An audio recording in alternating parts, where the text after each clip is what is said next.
Now I see some horses over there. We can eat them. Yeah, there's power in the fence. Ah! Stop, stop, stop. I didn't say slower. And how long should I keep my eyes closed? I'm using my peripheral sight. Yeah! That was a shitty explanation. I'm an old man!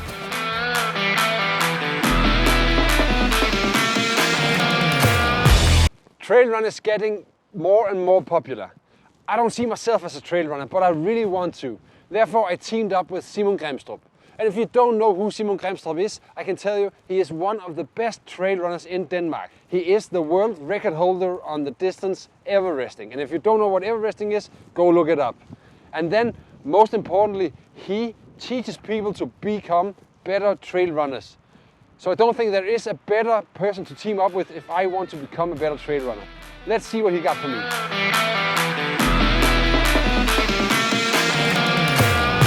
So Simon, I want to become a better trail runner. Where do we start? Actually, just start relaxing and smiling and forget about going fast and just get into the nature and running. Because I think you're a little bit tense when you run down. You look a little bit nervous. So I want to make you a bit more confident in your body. The evolution when you developed as a human or we developed, we had always to look around for food and predators. So actually we looked a little bit on the ground, but not like this. You're always like looking around. So I want to train that a little bit, and I want you to do it by running here. And your eyelids, I want them to be closed, and when you need it, you open them for a short while and close them again. And I don't want you to be, it's not a competition in running with closed eyes. So I just want you to run relaxed. And if you need to run like this in the beginning, you do like that. Okay. And how long should I keep my eyes closed? Until you don't feel confident. And then you just open them for a split second. And there's power in the fence. Okay. But it's not a competition. It's not like you shouldn't like running blind.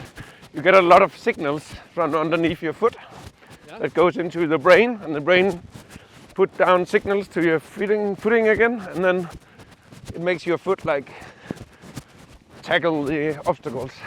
Every time you land, it's like a split second, and your feet, they'll feel what they land on and then adapt to it. So I have to get used to that, to look around and and just enjoy the surroundings and actually that's a better way to train this, actually, just to run and look around. Okay. Yeah, so we could maybe just go for a little run down here. Down there? Yeah. That's for, what do we do now? Still closed eyes? Yeah, no, just look around, look to me. And you get in here where there's no trail. Okay. Whoa! Tell me a little bit more about what does this give me when I'm trail running? It makes you relax, especially when you go downhill. Yeah. And that's essential for going efficient downhill. Because if you're not relaxed, you'll tense your muscles and you won't let the body do the work. You won't get the flow. Okay. But we'll do that later. We'll look at that later. So now I'm just building in confidence. And it also will give you a lot better experience that you actually see that's really nice where you run instead of just being focused on the ground. It's actually, you have like a peripheral sight. So when you look forward, actually you see a lot down here that you don't think about you're seeing. You look here, but actually your brain gets a lot of more information about the ground. Yeah. So just look forward and you see what comes. If you run like this, everything is a surprise. Yeah. That's also why I think sometimes it's a bit stupid. People run with a cap. Of course it's good for the sun, but also cuts away if they run like this, they don't. And now I'm also in a cognitive way learning you to relax. So you actually, okay, this makes sense. Yeah. My body was designed because I had to look for predators, or my ancestors had to, and for food. And now I see some horses over there. We can eat them. Yeah, so let's run there. Yeah, I'm using my peripheral sight. Yeah. The funny thing is, if you're lost in the dark, actually your peripheral sight has more, you don't need so much light for that. All right. So if you're running without a head torch, you run like this, because then you can see more. He really goes for the horses now. Hungry. I'm hungry.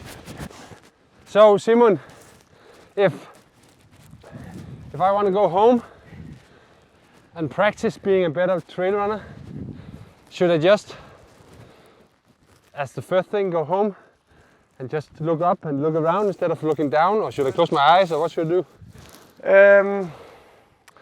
In the beginning, actually closing your eyes could be good for this. Yeah.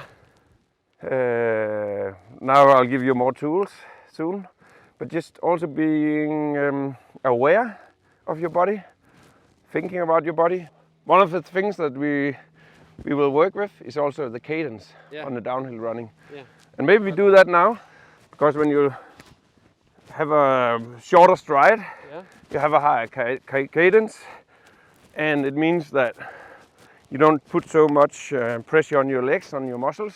And if we are gonna run down for like 5 kilometers, it'll be better for you, and also for tackling the obstacles, and it also gives you a shorter time on the ground, which means you are always on the next move. So shorter step. Shorter strides, Yes. Shorter. Stop, stop, stop. I didn't say slower. When you train things, it's better just to maybe exaggerate it. Yeah. So I want you to exaggerate it, like short strides, like just like this. Okay. Like.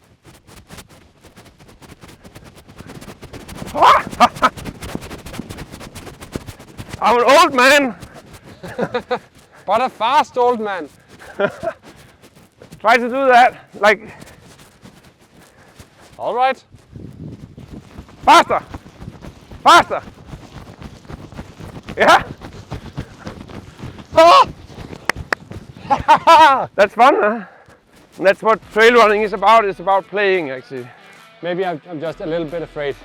And then we say, slide with happiness.